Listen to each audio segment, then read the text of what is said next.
Yo, what's up guys? Yo! Ito na yung ating pork tsaka yung sugpo. Yung ating tulingan, yan. Yan. Yan, ito. Yung ating pechay. Medyo, alangan, asintado yan. Kasi, alam mo naman sa Bilibid. Oh, puro kami asintado dun eh. Napakaganda dun. Napunta na ba kayo sa Bilibid? Hindi pa. Ako kayo pupunta doon kasi sa mga uh,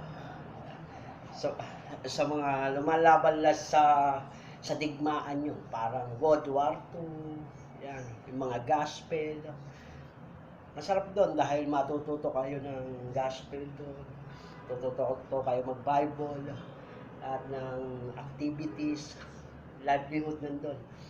Kaya mamaya gagataan na natin to, yo.